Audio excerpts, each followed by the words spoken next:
Launched on January 18th, 2019 for the Xbox One and PlayStation 4 comes Ace Combat 7 Skies Unknown, with a PC launch on February 1st, 2019.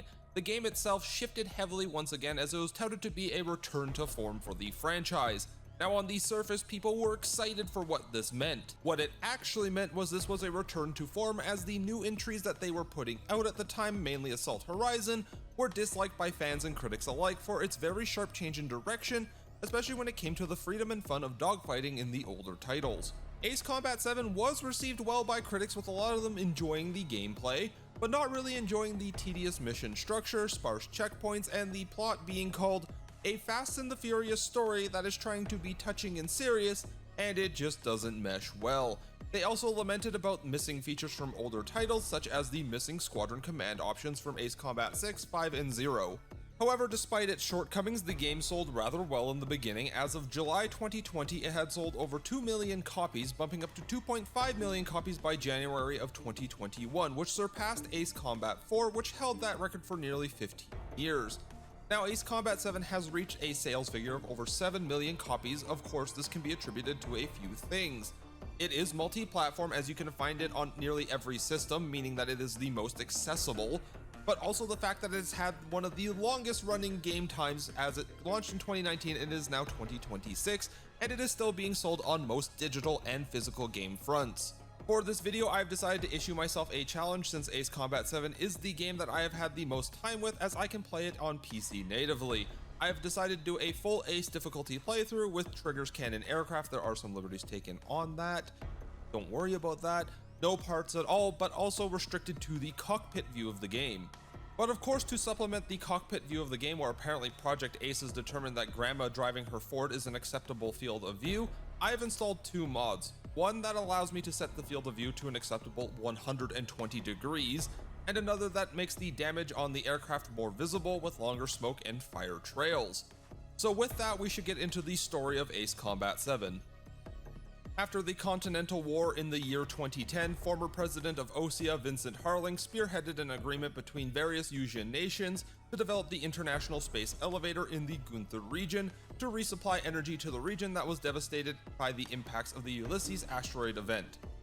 Meanwhile, over in Erusia, it was no longer a federal republic, now becoming the Kingdom of Erusia once again. Princess Rosa Cazette de Alice has become the Princess of Erusia after her father became the new King of Erusia.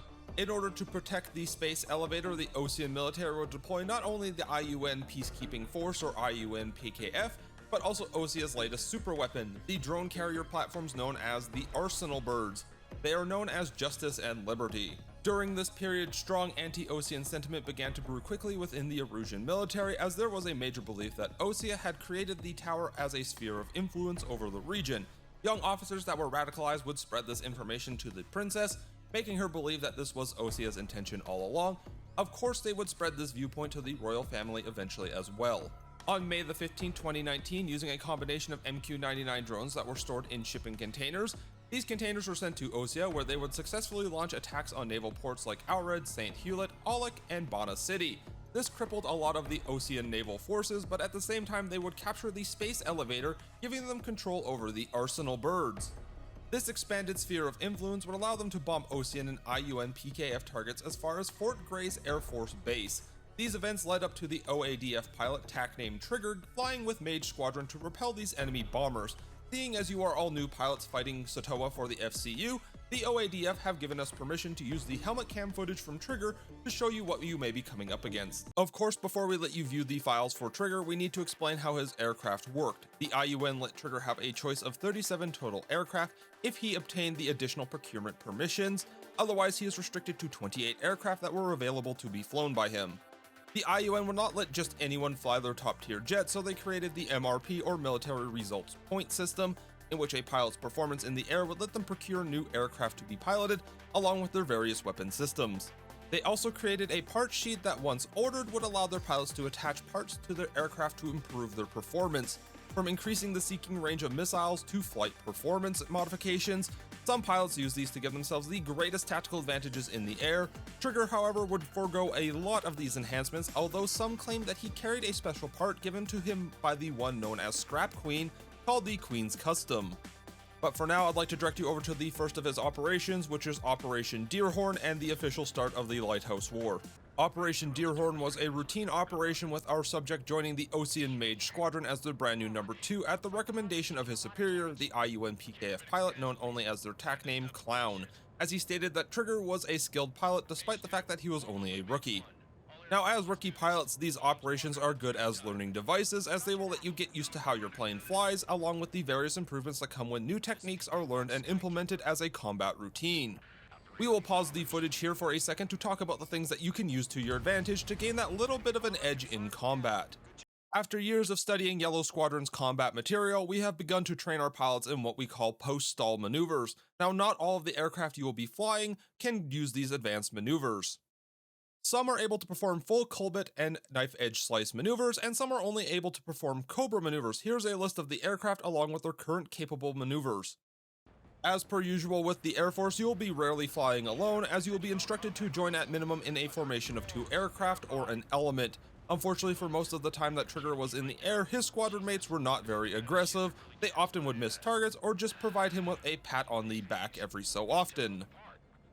Thankfully for Trigger, his first sortie was rather routine and simplistic, with him being able to take down at least 10 bombers, including 9 Bears and 1 Blackjack that were threatening Fort Gray's Air Force Base at the time.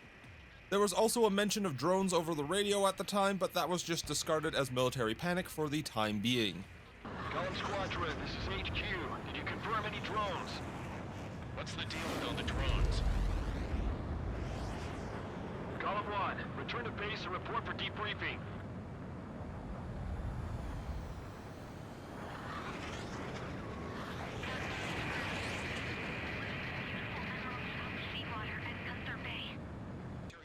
Now, if I can direct your attention to the next case file for Trigger, it is another standard and routine mission. This time he was directed to attack an Erusian Air Force base that was heavily defended by not only anti-air radar implements, but also multiple enemy fighters who were flying MiG-21 fishbed fighters. In the initial assault, the directive was to attack the radar vehicles along the way. Over the radio, the parts of the air assault team, in particular Golem 2, TAC name Brownie, displayed concern over the idea that aircraft down could fall into civilian structures. Do not worry about this. While the concern for the others' lives are important, it is a part of war, and we do pray that before the engagements that militaries have the right mind to evacuate civilians. After the radar array was considered inoperable, the objective was switched to air superiority, having to take down the MiG fighters along with cargo aircraft that are taking off. They are being loaded with supplies that we cannot let get to the enemy. Now that there is air combat, there is a key thing that a pilot should know. In cloudy conditions, the ability to lock on with any form of IR-guided missile will be drastically reduced, as the formation of dense water particles can cause interference with their ability to track. It should not impact active and semi-active radar-guided munitions as much, but there is still a chance for it to interfere and cause your missile to miss. The other thing to note is that flying in the clouds for long periods of time can cause the aircraft to form a layer of ice around the wings and canopy. While this should not cause too many issues in the short term, flying into the clouds for an extended period of time can cause significant ice buildup to occur and will force the aircraft into a stall. This can be combated by adding a de-icing agent to the aircraft that it can use to slow up the buildup of ice particulate. After destroying the cargo aircraft, with the last one exploding in a brilliant fireball as if it was carrying some specialized super weapon, in the distance the Erusians were lining up a series of trucks. These contain the same MQ-99 drones that they used to attack the Osean territories. Unlike piloted aircraft, the MQ-99 is a completely remote-controlled UAV that was developed from technologies given to the EASA by North Ossia Grunder Industries, meaning that they use some form of Belkin technology inside of them. They are extremely agile, often flying in sharp 90-degree turns, and while alone they are not a significant threat to a good pilot, Erusia would often deploy them in swarms, with as little as 6 aircraft being used at any given time. They are also extremely adept at dodging missiles, as they come equipped with a full set of countermeasures, and using their extreme agility, they will often notch missiles that would normally hit them. However, this agility comes with a weakness. Drones are extremely fragile, as a short burst of cannon fire or a singular missile connecting with their small frames would end up with the drone combusting on the spot. Trigger managed to take out all of the drones in this operation with a little help from his wingmen.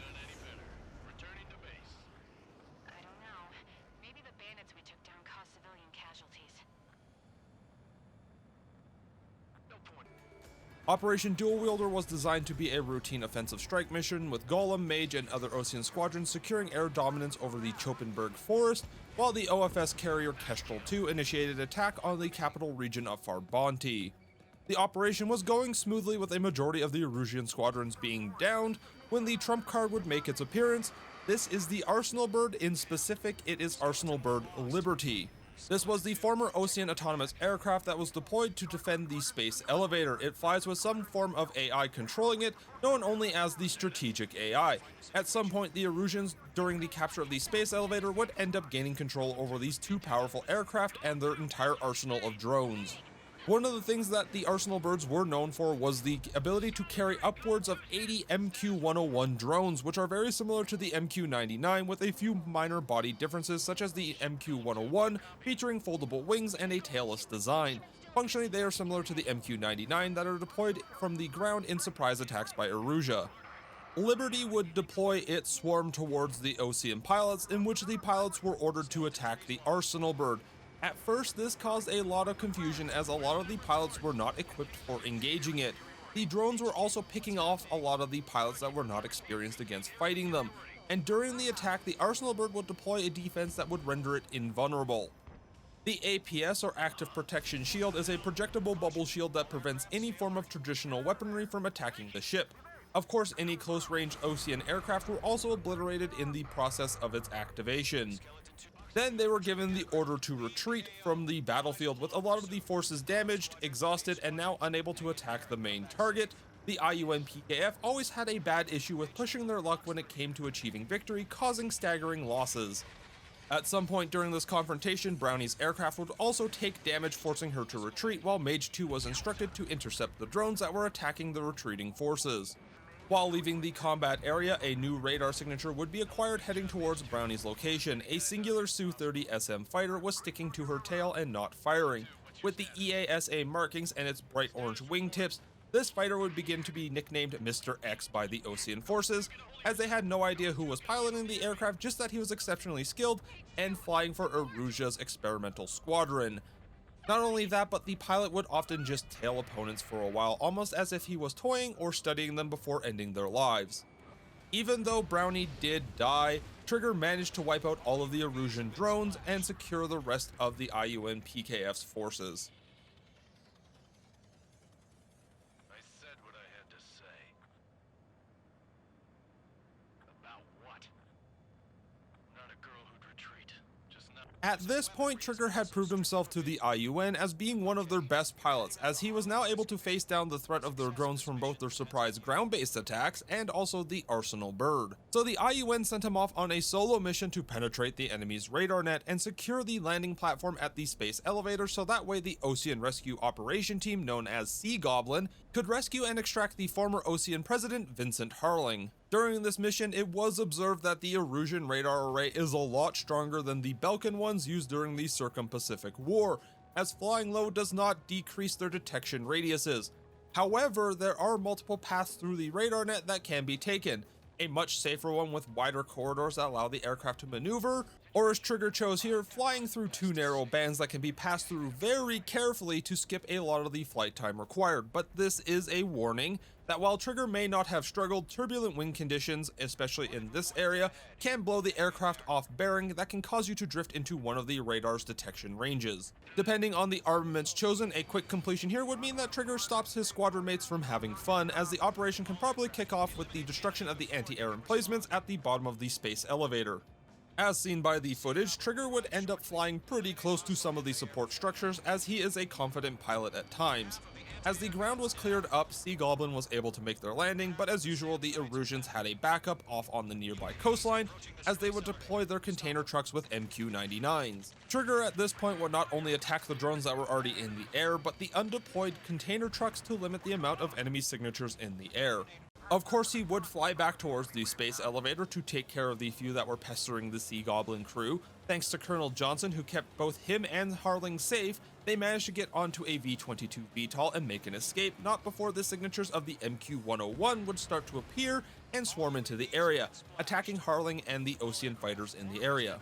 Thanks to the recording technique that Osea had used, along with Erusia handing over all of the audio logs from their group, We are able to hear the enemy's radio communications in this process. The drones that were sent up to attack Harling were meant to only make warning passes until the Arsenal bird Liberty could make its appearance. Roger. Sending UAVs at the transport. Orders are to fire once. Yes, sir. He's an old-timer. Has no clue how UAVs are used. We also learned that the IUN are very bad at coordinating their forces, as according to Allied radio communications, we learned this very quickly.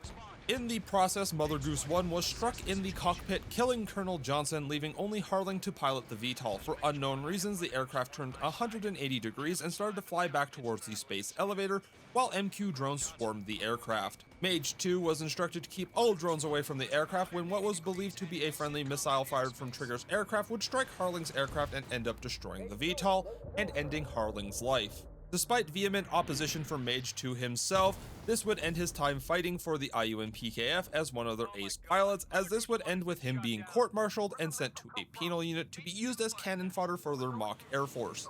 Now I will direct you to the series of operations that are underneath the 444th file header. Friendly fire.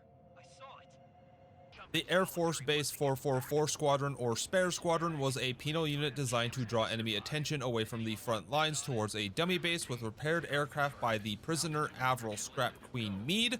The designation for the Unit 444 can be considered ominous to some cultures within Strange Real, considering that to them the number 4 repeating is the number for death. So these were criminals that were considered on death row but given a chance to at least go out in a blaze of glory. The first task given to them by Commander McKinsey was to fly their planes up into the air, and with their weapon systems locked by their ever so charming AWACS known only as Bandog, they were to distract the enemy's air force towards them, having them bomb the mock runway and waste their valuable resources thinking it was an active base. During this operation, Trigger would meet his longtime wingman in Count, a convicted fraudster who, according to him, came from a noble background and is often known for inflating kill counts and exaggerating his own feats in the air.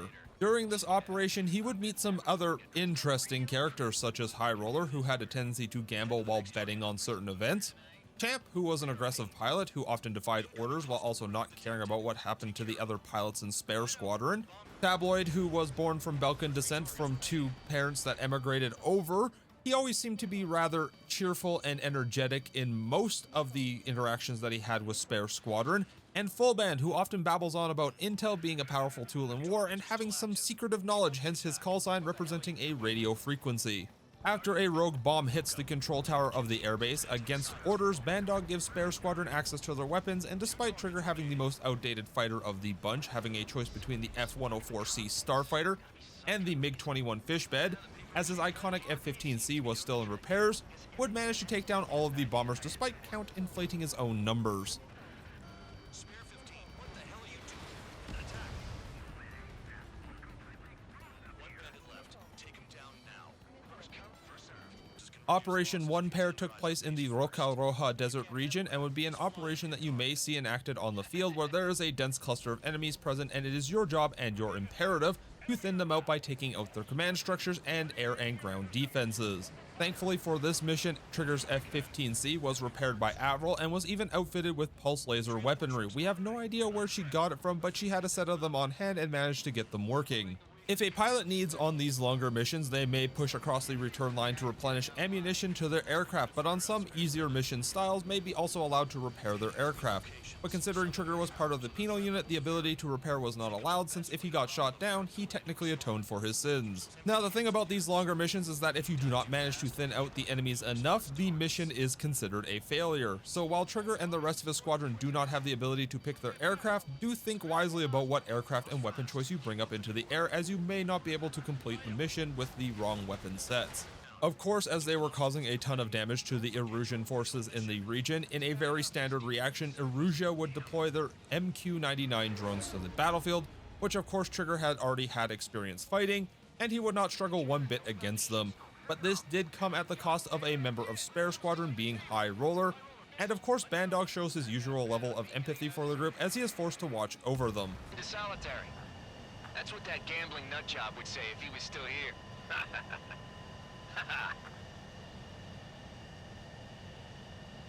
Where's your sense of humor, guys? Your buddy's making a joke. Laugh already.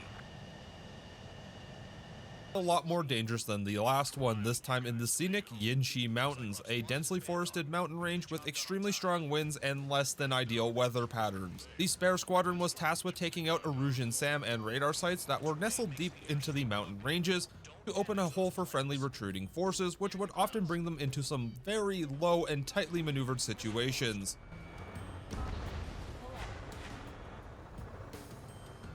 Many poos shot out of my A-knife. I think that the team that edited the footage for us had a lot of fun there, but I can only imagine what was going through the pilot's head being that close to the mountains, since the winds are strong enough to push an aircraft traveling at near its top speed into one of the mountains. Once all of the radar stations were down, a friendly Osean contact would be flying towards the location of the Spare Squadron. This is the LRSSG, or Long Range Strategic Strike Group, that were scouting around the Stonehenge railgun array in the Hades Desert. They were being pursued by more of Erusia's drones. Seeing as they are a friendly Osean asset, Spare Squadron's objective would change to defending Cyclops Squadron until they could get out of the range of the Yinshi Mountains. Of course, Trigger, being his usual self, would dive headfirst into the thunderstorms that were happening to go after the drones. Now, this is where I will warn you that calamitous weather can have an impact on your aircraft. Lightning, for example, as shown here, will strike the aircraft, causing the electronic systems to malfunction for a period of time. During this time, you will be unable to lock onto the enemy or even see IFF tags at all. Just remain calm and the system should fix itself after a certain period of time. Once all of the drones were shot down by Trigger, it is time for the return of Mr. X, and this time he has taken the 6 of Champ and is also flying with the rest of his Soul Squadron.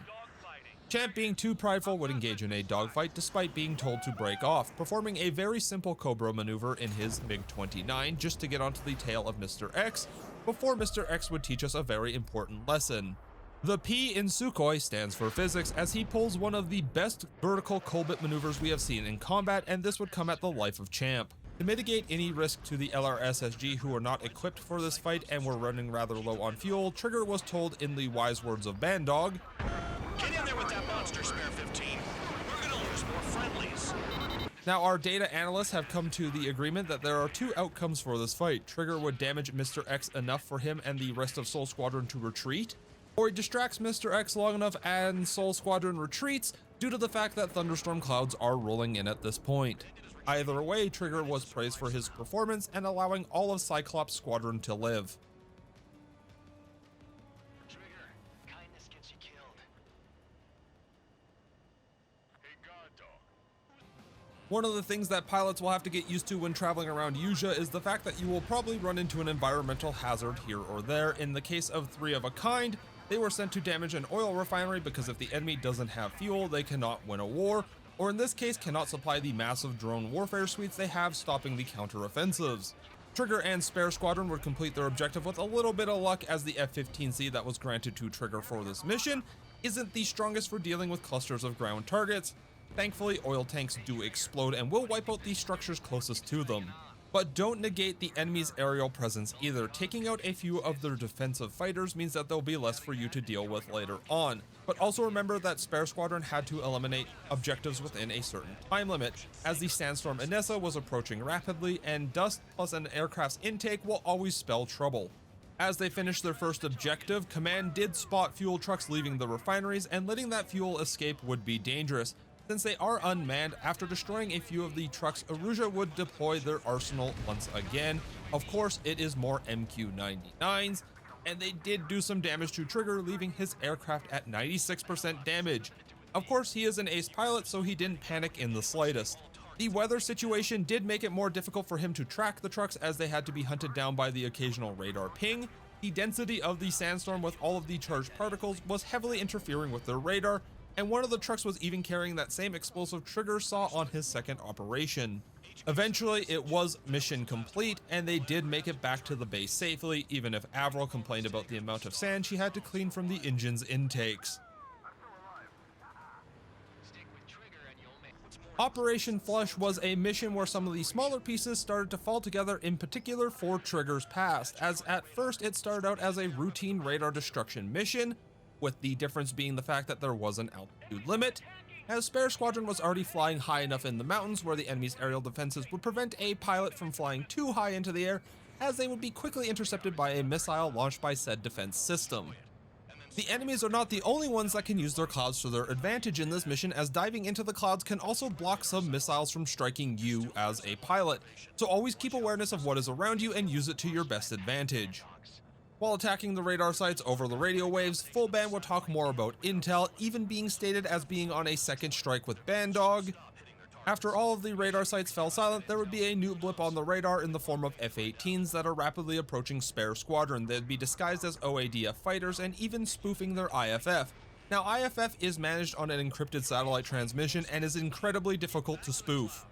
During this furball, no one knew who was an enemy or a foe until Spare Squadron came up with a plan: form up on trigger and have Bandog ping their IFF tags individually, so that way anything not in that formation was considered an enemy. The other thing to mention is that these enemies are also drones that would call into question if Trigger really was the one that shot down Harling back in his 4th operation. Seeing as every single enemy in this engagement was a drone, one of the things as a pilot you'll have to get used to is the enemy using them as a sacrificial distraction, so that way they can use super weapons to wipe out any forces they see as a threat. For example, in this mission, since Erusea didn't care about the drones, they'd start to use the weapon from the Arsenal Birds, codenamed Helios, which was an airburst energy projectile similar to the SWBM used by Laysath, and the SDBMs used by Yuktobania, just on a smaller and more saturated scale. At the end of this mission, Spare Squadron would suffer yet another loss. This time the pilot known as Full Band would end up being tagged as an enemy in the IFF system by their AWACS. Bandog reported this as an accident, but there is a ton of speculation on if he did it on purpose, considering that Full Band was always talking about getting special intel, and his snooping could end up with information being leaked to the enemy. Either way, the survivors of Spare Squadron would end up making it home safely.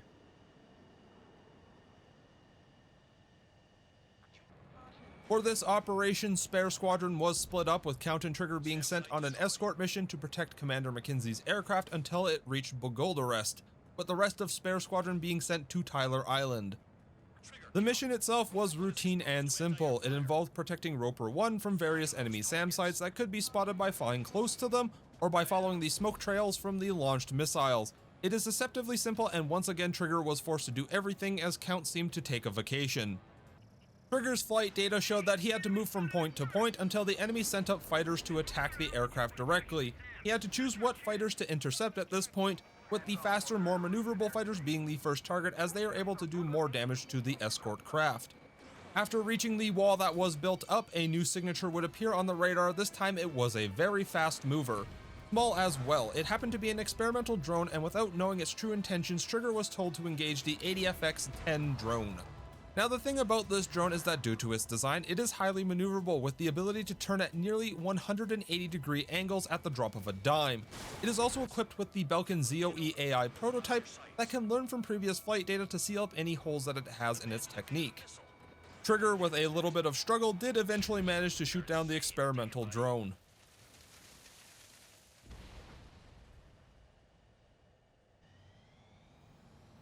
Bandit lost, confirmed down. Clear skies all round. Spare 15, you did well. Now that Spare Squadron has effectively been disbanded at this point, Trigger and Count would both get recommendations to join the Long Range Strategic Strike Group, or LRSSG, with Trigger taking up the role of Strider Squadron's flight lead, and Count taking up Cyclops' wing as Cyclops 2.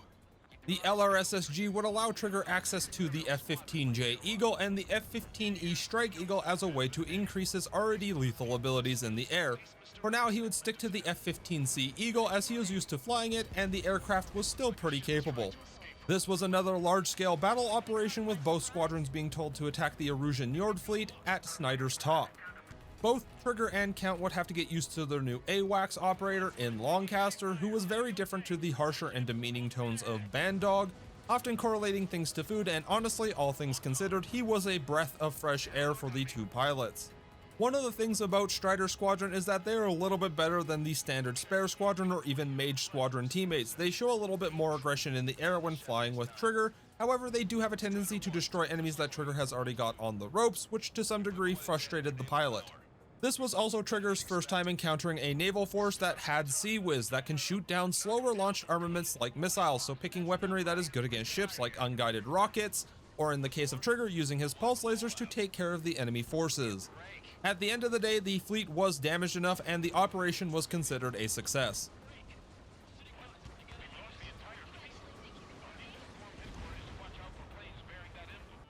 Everyone here already knows about Stonehenge, the railgun array that is in the Hades Desert. It was designed to shoot down fragments of asteroids that entered the Earth's atmosphere back in the 90s.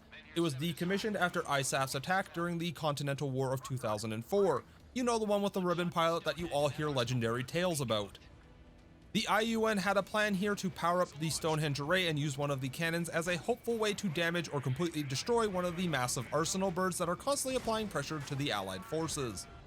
This would reduce Erusia's sphere of influence on the region and allow for more precise counterattacks. Generally, for a defense mission, we would recommend taking a fast aircraft like the F-15E Strike Eagle, since you'll need to have a good balance of both air-to-air and air-to-ground capabilities, but one that is also able to fly quickly between multiple points on the battlefield, but also that has a lot of ammunition, as you will not be able to return to base to get restocked during some of these missions.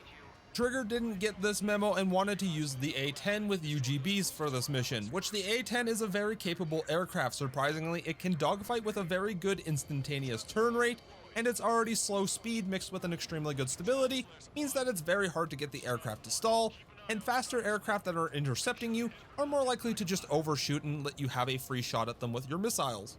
This was a test of skill for the pilot and was more him just not overextending and flying a bit more defensively, making sure that while he did protect as many of the men here below, he also focused on the bombers that were coming in, since they could just bypass the ground defenses and attack the only functioning railgun. After taking down a few more ground and air targets, the final prize did arrive. The Arsenal Bird had arrived at the array, and of course it brought its usual array of drones. Despite the best efforts of the defending forces, one of the trucks that helped aim and line up the round for the railgun went dark, being destroyed in a drone attack. Having lost their only way to aim the railgun electronically, they would have to do it manually using their eyes. Luckily they're not German mains. And hitting the Arsenal Bird was not going to be easy. Trigger was ordered to attack the Arsenal Bird to wipe out its ability to fly, and unlike before with some of the other massive aircraft that have been seen in previous wars, the Arsenal Bird was designed with resistance to bombs, since pilots kept finding stupid ways to destroy these powerful super weapons with unguided munitions. Now remember that sometimes there will be such a tight cluster of enemies that the cyclic targeting system of your aircraft will fight you just a little bit more. Despite the advancements of auto bore sighting and a tightening of the band of our radar systems, you may still have issues targeting what you want to actually target. Trigger did manage to disable the propellers of the Arsenal Bird, which, by the way, for some reason when Osea built them, they lack any form of feathering, which when shut down or forcing them to be shut down by, say, a missile striking it, would reduce drag and prevent the engine from windmilling, which could damage the engine and the actual aircraft further, especially considering these are turboprop engines. Trigger successfully destroyed the main engines with varying degrees of difficulty, and then the shot was lined up, and just like that, the first of the two Arsenal Birds was destroyed, and just like that, Liberty fell with a thunderous applause.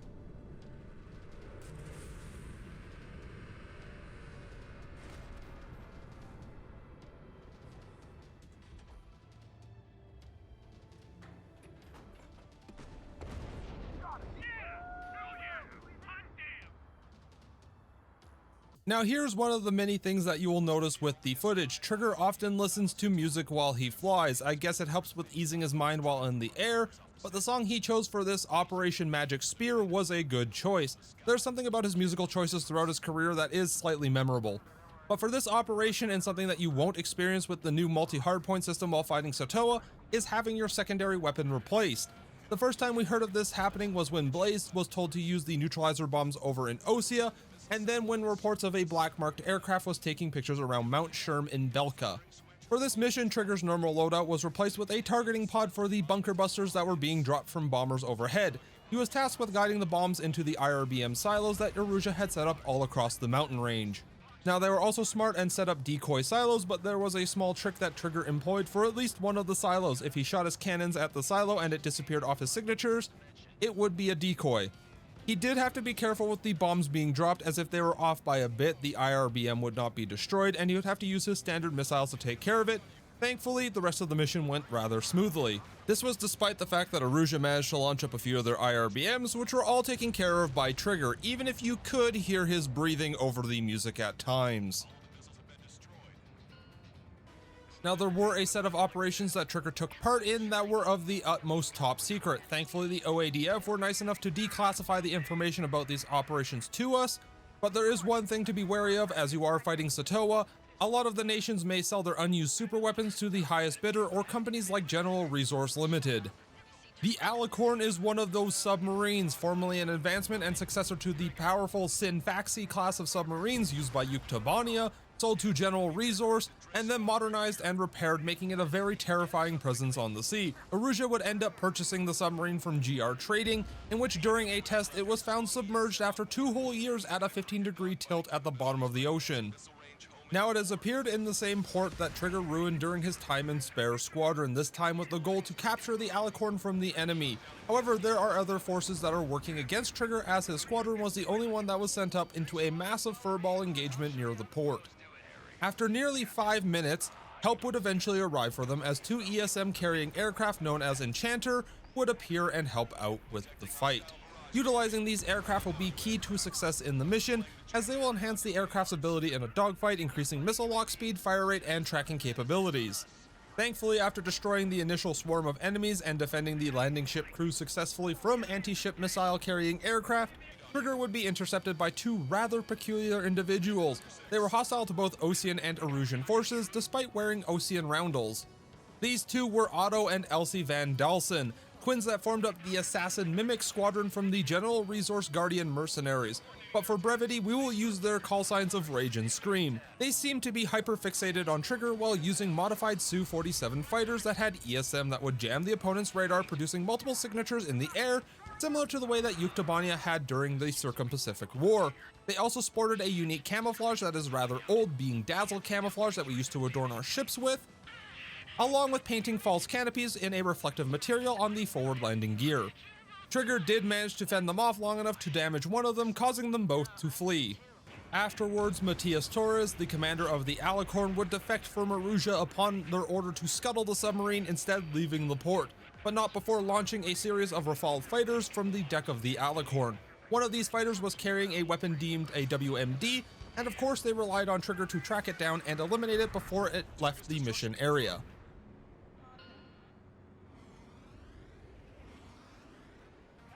Operation Domino was an assault on the harbor of Anchorhead Bay. Stationed there with multiple mothballed ships from the Erusian Navy, Trigger along with Strider Squadron would attack these forces, with this being the first time Trigger would use the advanced F-15E Strike Eagle for its more suitable anti-ground weaponry. There is a thing to note about this operation, and that was the fact that the enemies were in the air in swarms, from drones to fighters. Even the ships with their high rate of AA fire would make it a difficult mission for Trigger and Strider Squadron, even if they did get the jump on the fleet. This is also where we would get to see the true insanity of Torres, as a new enemy signature would appear in the form of SL UAVs, and then he would begin pelting the area with munitions that explode in a wide radius. Flying near these SL UAVs is not recommended, however they can be destroyed if needed. The operation was considered a success, but of course those 2 insane bats would not let Trigger escape the mission area, and decided to attack him, where it was revealed that Howard Clemens was in cahoots with them the entire time. They would attack Strider Squadron, striking Lanza's engine, forcing his withdrawal. Their missiles were very unique, as they combined the RWR evasion of an R-27ET, but with the very dangerous maneuvering capabilities of an R-73. Trigger also chose fitting music for this mission, it seems, with him actually having 2 versions of the song that plays depending on who he defeated first. In this case, he chose Rage, since between the twins, he was the more aggressive and calm of the 2, making him the larger threat over the more chaotic sister Scream. Trigger then loaded the more unnerving music once Rage was down. For some reason he chose a song where the drummer just was told to hit his instruments randomly. It does work, as it gives a sense that the enemy is panicking. Her twin was shot down and she has no idea what to do anymore.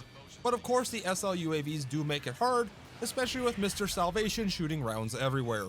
This is where I'd also like to mention that under advisory conditions that every pilot knows the secure channel that cuts out communication with AWACS and forces on the ground. This will be key to use, as you never know when the enemy could be listening into our communications or have access to one of our frequencies. The OADF is not very good with their cybersecurity.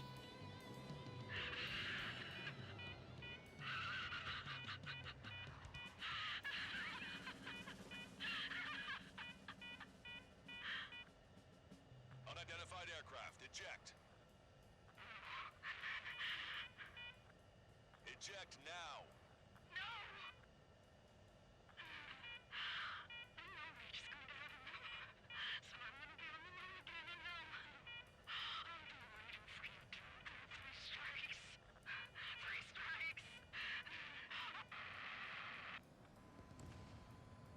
The OADF and OIA operation known as Fisherman would begin with the goal to force the Alicorn to surface to prevent Captain Torres from enacting his salvation, which included firing a nuclear round towards the city of Alred from the Alicorn's large central rail cannon. Of course, it's a submarine, so it is underwater, and in order to find it at first, Trigger must protect the aircraft carrying the sonobuoys. Now, the enemy does attack rather quickly, so Trigger has to be on his toes the entire time. Thankfully, only one of the aircraft has to survive for the first part of the operation to be considered successful. The location of the final aircraft will determine where the Alicorn will be detected. In order to find the Alicorn and force it to surface with anti-submarine munitions, the usage of an MAD would be required. This footage from anyone that has seen the footage of Blaze tracking down Nagase in the mountains will remind them of this, except the fact that Trigger had to stay below a certain speed for the signal to be accurate or even work. Hopefully your squadron will cover you better in your missions than Strider covered Trigger at this point. Once the Alicorn is found for the second time, because the first time they jammed it with a bunch of buoys, Trigger and Strider would get the signal for the Alicorn and force it to stay surface with the nearby naval vessels launching their anti-submarine munitions. Now it was a simple attack on the weapon systems of the Alicorn, which Trigger chose the F-15E Strike Eagle for its advanced SFFS munitions, which when dive bombing would make quick work of the submarine, forcing it to surrender. But that surrender would actually be a false surrender, as the Alicorn would ready its main railgun, and at this point every defense the Alicorn has would be sent out, from fighters to these small APS bubbles that would pelt the sky to prevent an attack on the main rail cannon. Trigger being Trigger managed to fly through the defenses and hit the main rail cannon, causing the ship to sink in a glorious fashion, and thanks to David North's report, we do have a phrase that was often uttered over the radios a lot within the OADF. Stick with Trigger and you'll make it, since it was discovered that every operation that Trigger took a part in had the highest number of returning allies compared to the ones that he didn't.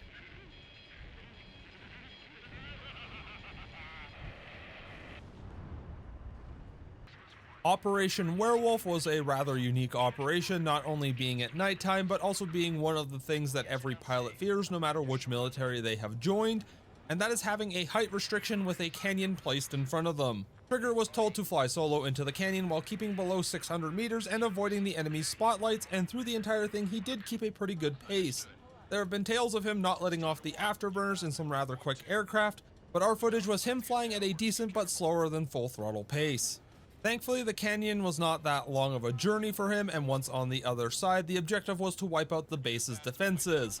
This included some of the brightest searchlights that the Erusian military had, and trust me, nothing hurts the eyes like flying towards a multi-thousand lumen light bulb with your eyes adjusted for the night. It was a very short operation, with the base being suppressed rather quickly. Now they had a base that they could use for the attack on Farbanti.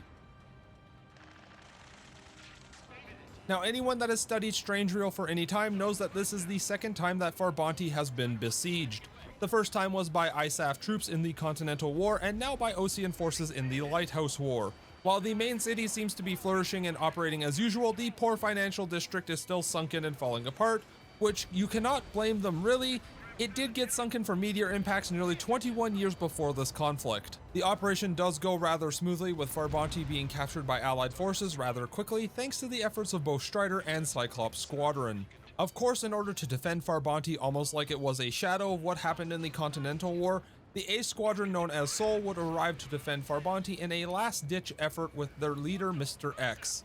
Wiseman would engage with Mr. X while the rest dealt with Sol Squadron. Soon Trigger would join in on attacking Mr. X. While that dogfight goes on, I suppose we should talk about Mr. X here a little bit. The pilot's actual name is Mihai A. Shalagi, full name Mihai Dumitru Margareta Cornelio Leopold Blanca Carl Aeon Ignatius Raphael Maria Nikitias A. Shalagi. I would not want to have to fill out a government form as him. He is a former ace pilot for the Erusian Air Force, often considered to be one of their best and the king of the skies. He hails from the now independent nation of Shalagi and fought with the Folsagian Air Force for a long time. He was known for training other ace pilots such as Yellow 13 in the art of aerial warfare, often utilizing advanced flight maneuvers such as the Kobit he used to take down Champ. Sadly, towards the end of this engagement, he would get a shot in on Wiseman, whose plane exploded without a chance for ejection, which caused panic with Count, as now he was thrust into the seat of being the leader of Cyclops Squadron. However, the death of Wiseman was overshadowed by the fact that during this conflict, both Erusian and Osean fighters equipped with anti-satellite weaponry would attack various satellites, causing massive disruption to the military operations happening below. Seeing as the satellite system is down by this operation, not only is the IFF system not working for any of the pilots, but we are also going to have to resort to more rudimentary footage. So if there's any glitches or oddity in the footage, we do apologize. It is what the OADF could provide us. As the Cyclops Squadron was now down their leader, the LRSSG and OADF would grant Trigger permission to use the F-22A Raptor aircraft, which is one of the most secretive and advanced stealth fighters that the military has to offer. Okay, I'm going to break immersion here for just a little bit and just say how much I hate this mission. This mission to me is one of the worst designed missions in all of Ace Combat history, and that is because of the dumb mechanic that is present. Due to the IFF systems being down, the player is instructed to fly around 1500 meters towards groups of enemies. Then they'll be pinged as Erusian radicals or friendly Erusian forces.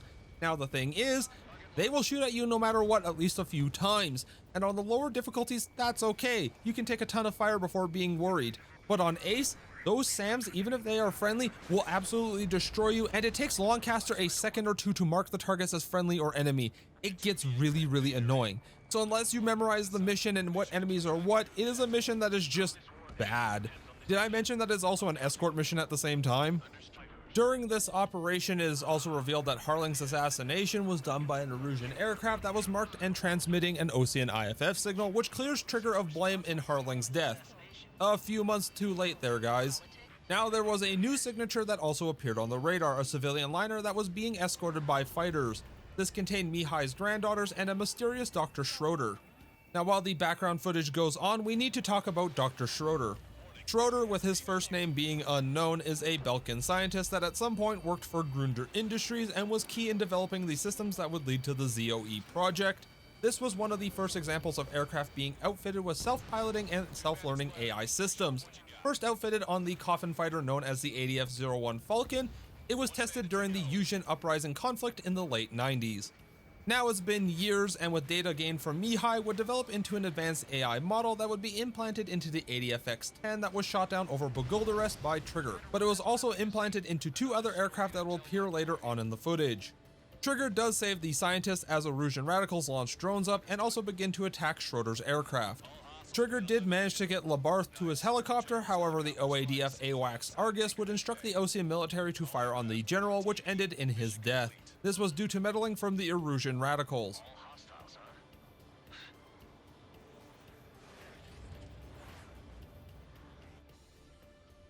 Operation Reflux would see Trigger reuniting with his old members of the 444 base in Specific Tabloid and the Scrap Queen, as they were transferred to Tyler Island in hopes of the fact that the ground forces had already taken over the area. As they had not, Trigger and Strider were sent to the island to help with its capture, as the satellite system was still down, so they could not receive orders.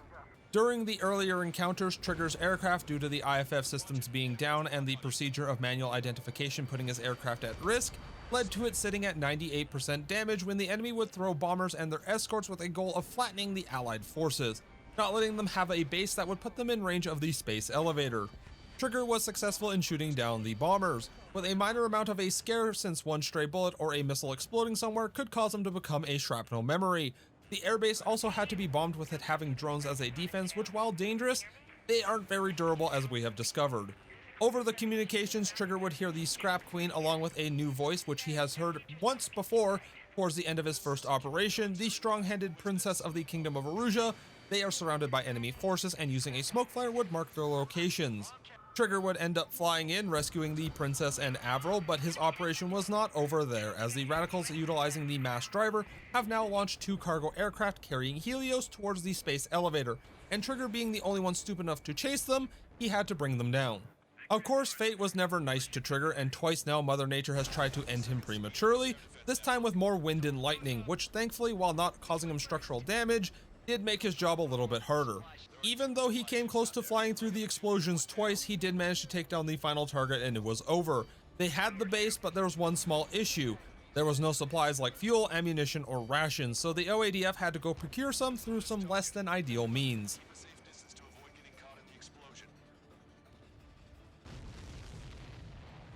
Now, in order to discuss Operation Beehive, we have to go through Strange Real's history.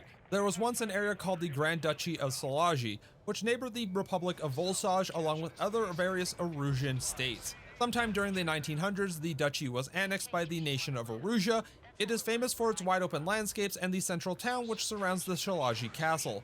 After the annexation, the Erusian crown offered the Shalaji family the ability to retain their status as nobility. Mihai would refuse this, signing up for the draft as a normal Erusian citizen. Even after ISAF's total victory over the Erusian forces in the Continental War, Shalaji would remain under Erusian control.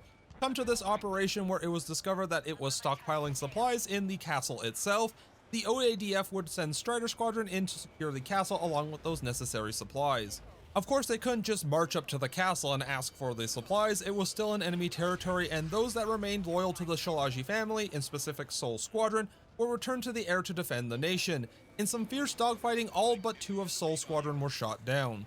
When suddenly an electric sound would rip through the air, and as if perfectly timed, Trigger's music playlist would change to some Latin music, which seems to happen a lot of the time when mute pilots in the Force see or hear a super weapon off in the distance.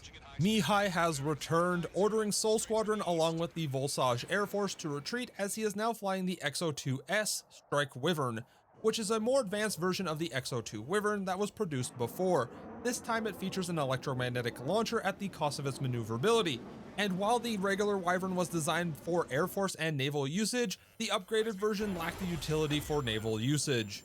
Since this is one of the more intense dogfights that you'll get to see Trigger in, we will let it play out. For this fight, Trigger chose to bring the QAAM since the missile should be able to lock on and hit Mihai's aircraft with ease.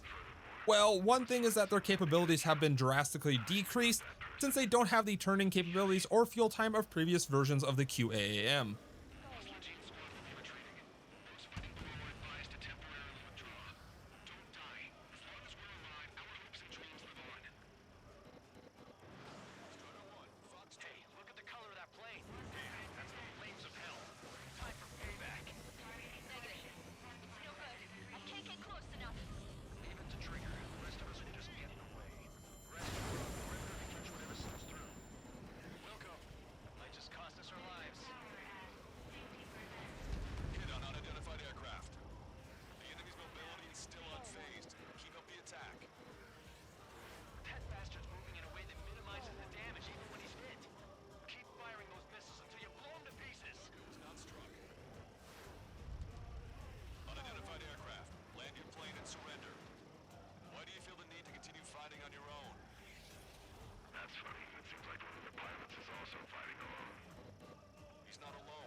And after the 2 final missiles strike Mihai's aircraft, he would give Trigger a final message.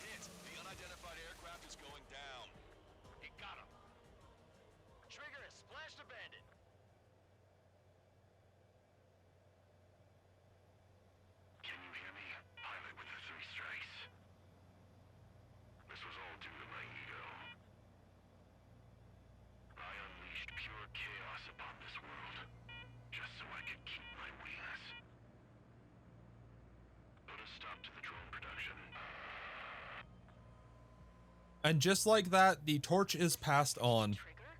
What does it mean? The space elevator is in sight. Now all that remains is the Radicals, their drones, and of course the last of the Arsenal birds. Already the forces of the OADF along with the Erusian Air Force had started getting to work on obtaining air superiority. If enough of the drones were not defeated by a certain time, the mission would be considered a failure, as then the attack on the Arsenal bird would not be able to occur. Even the former members of Mihai's Soul Squadron would join in to help out. Now here's the thing about these drones, they are led by a singular aircraft in their formations. Often this would be a Su-57 or some advanced stealth fighter. If this aircraft is taken down, the ones that are linked to it will be reverted to their slave mode, making them far less maneuverable, so they should be easier to take down.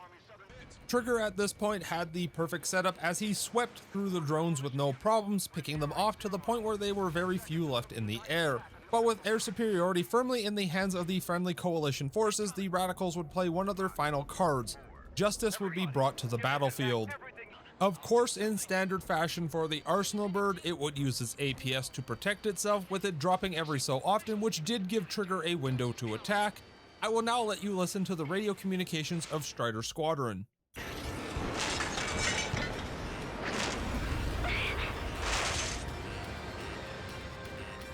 Damn shield, just go away. Be gone. Disappear. On crew compound. Away with you.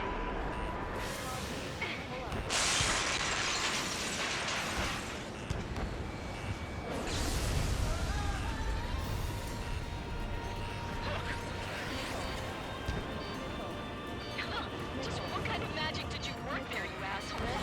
The bubble is now down, and Strider along with Trigger are now able to assault the Arsenal bird. Using the multi-target missiles that Trigger brought with them, the engines on the Justice would go down rather quickly, but unlike before where they had a railgun to shoot it down, this time they had no way to take down the Arsenal bird as it restarted its engines very shortly afterwards. This is when the members of Soul Squadron would reveal that the joints of the Arsenal bird's wings were a weak point, and damaging them would open up the core of the massive drone warfare suite to attack. But that was considered impossible, but don't tell that to Trigger. Once again, his usage of multi-target missiles of his aircraft would accelerate the process greatly, and after attacking the Arsenal bird, the final target would open up on the underside, and with one last pass, the final of the two Arsenal birds were taken down. The Radicals have lost the war, but as you know with the enemy, the war never stops there. As two drones rip through the air at high speeds, these are the ADF-11F Raven fighters with the experimental drones that contain Mihai's data. Thanks to some of the footage that we have managed to recover from the drone production facility, thanks to Mihai's granddaughter, only 2 drones were ever produced with this data. They are codenamed Hugin and Moonin after Odin's ravens. These aggressive fighters would damage Count's aircraft and almost kill the princess, and would eliminate a lot of the coalition forces, which forced a retreat to the Admiral Anderson, where a lot of the damaged aircrafts would be getting repaired by Avril. Few kilometers to the west. It ran aground and was abandoned. It won't be easy, but it's the only place you got. Hugin and Moonin are currently circling the space elevator, planning to use it to amplify the signal to activate all of the drone production facilities with the new advanced Mihai enhanced version of ZOE. This would be a dangerous thing to have happen.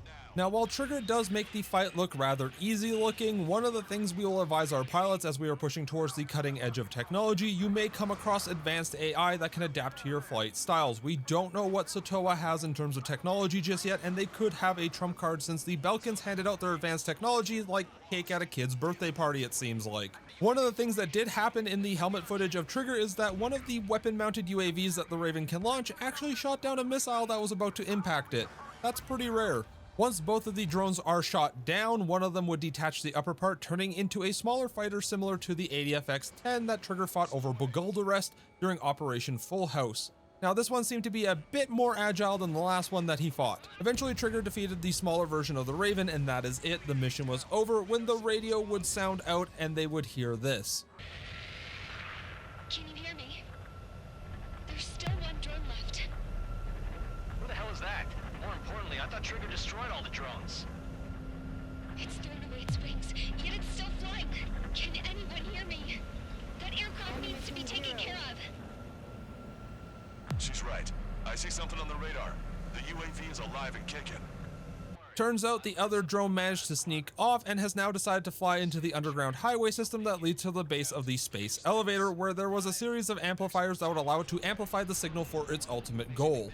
Trigger and Count would proceed to chase the drone into the tunnel system, which the helmet cam makes look a lot more claustrophobic.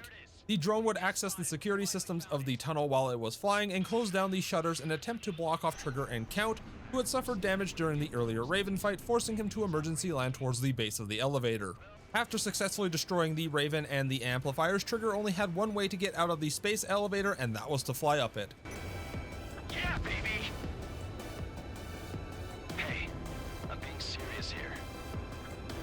That's right, we're going home. I thought of a way out of here. The space elevator. Fly! I know you can make it! I'll attempt a belly landing. Get out of here! Everyone's waiting for you! I wanted to wait until I had less fuel, but I have no choice. Attempting to land. I don't think my plane will make it. Anyway, here goes. Come on, baby, stay with me just a bit more.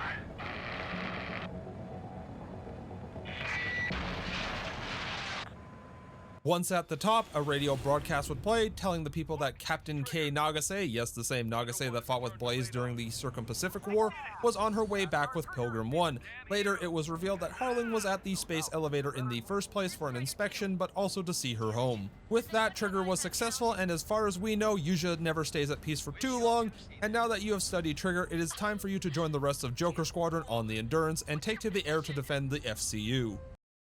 So that was Ace Combat 7, and I wanted to do a little something different with the video, and with Ace Combat 8 coming out in October, I thought I would want to make it seem like it was a flight tutorial for the new pilots of the FCU. But as for the game itself, it was touted as the return to form for the franchise, and all I have to say is that Ace Combat 7 is far from a terrible game. After all, it's hard to be worse than Assault Horizon, and that is also ignoring that Ace Combat Advance exists over there somewhere. I don't really ever want to play that, but I'm going to have to. But the things that I can say about the game is that it definitely looks good and still holds up, with the planes being detailed and the lighting just making things very pretty. The gameplay itself is a little bit awkward, as the planes handle in an almost overly arcadey fashion with such quick acceleration and deceleration that makes them feel like they have the greatest air brakes and thrusters in the world. It feels odd when Ace Combat 6 already had a pretty good flight model, and the entries before felt even better than that. One of the things that baffles me about why they approached it like they did was the parts and upgrade system. While they were useful, they had a perfect layout set up by Access Games in Ace Combat X, where parts would also have drawbacks, but in Ace Combat 7 it felt like, yeah, I put more armament on my aircraft, but the flight model stays the same and there aren't any drawbacks at all. Personally, I would have loved if they expanded on the idea and used more of the modern console and PC's power to push actual physical changes to the aircraft. For example, if you have the HCAA, they are modeled on the AIM-120 AMRAAM. Would it have not been cool if you, for example, selected that part that adds range to them, and you can see them slowly upgrading from the AIM-120B to the AIM-120D? It would make the part system feel like it's actually advancing the aircraft instead of it just giving an arbitrary number to a stat. The story and plotline is also a little bit head-scratching at times, and I can see what the critics of the game meant when they said that Ace Combat 7 felt like a Fast and the Furious plotline that tried to be a little bit too serious and touching at times. It also doesn't help that with a plot that feels like this, it comes with a mission structure that is very repetitive, with a lot of the mission structure devolving into Aruja sent up more drones to fight you and go kill them.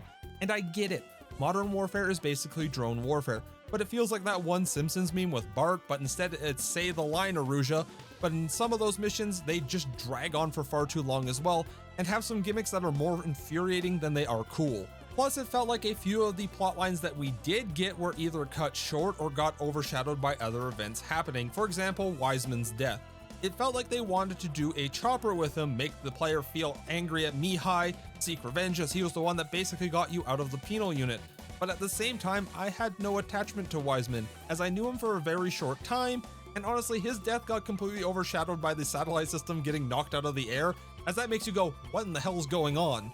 But also back to the gameplay, the AI that fly with you were completely useless. They had 3 games where they had fully functional squadron mechanics, with Ace Combat 6 having some of the best, and they could have just locked it off until you became the leader of Strider Squadron, but instead they gave you AI that are basically on cover the entire time, and they barely even do that properly.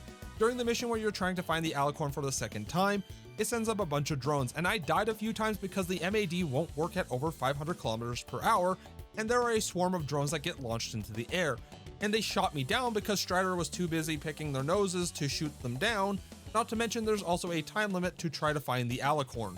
One of the things that irks me is the PSMs, as they are introduced as one of the coolest things that the player has at their disposal. They can add a little extra spice to their kits by basically deactivating the AOA limiter on their aircraft, letting them have near control over the aircraft's pitch, yaw, and roll after tossing the aircraft into a stalled or near stalled state, which is a little bit realistic since doing a Cobra at Mach 1 is a surefire way to make sure that your wings become wingants, but the actual way to perform them is very unintuitive, as you have to lower your speed to almost stall speed, which is kind of in the name post-stall maneuver, release all of your movement controls, and then slam the accelerator and the brake at the same time, and then push the way that you want to direct the plane, and maybe if the game feels like it, you can toss your plane into a PSM. Of course, there are people that are extremely good at it, like that one person that was drifting an F-22 down the tunnel of Anchorhead Bay. This is on top of the fact that they left the D-pad without a single function, so you just have 4 entire buttons that aren't used for anything at all. And I get that they wanted to bring Ace Combat 7 out as a return to form for the franchise, but I guess that meant stripping functions that worked well in previous titles for some reason, and instead giving us a game that feels like Ace Combat, has a plotline that is very Ace Combat centric, but at the same time feels a little bit hollowed and undercooked. There's also a multiplayer mode that I didn't play because personally I'm not a big fan of PvP.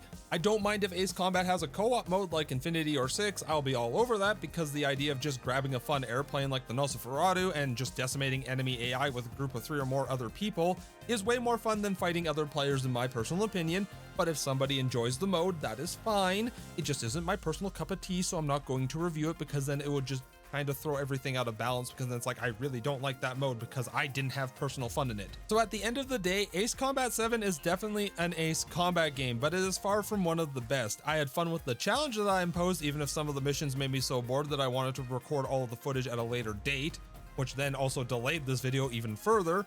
But this is also where I'd like to say thank you to the channel members, as for $2.49 a month, you can get this awesome little ISAF badge next to your name in the comments, and also soon we'll get some pilot themed emotes once I can commission my artist friend for them. But as of right now, it seems like a rift has opened up to the world of Cascadia, and they have their own conflict involving some mercenary pilot causing an ace to go mad over there just because he is better than him. And with that, I will see you in the next one. Stay looking towards the dark skies above, and peace.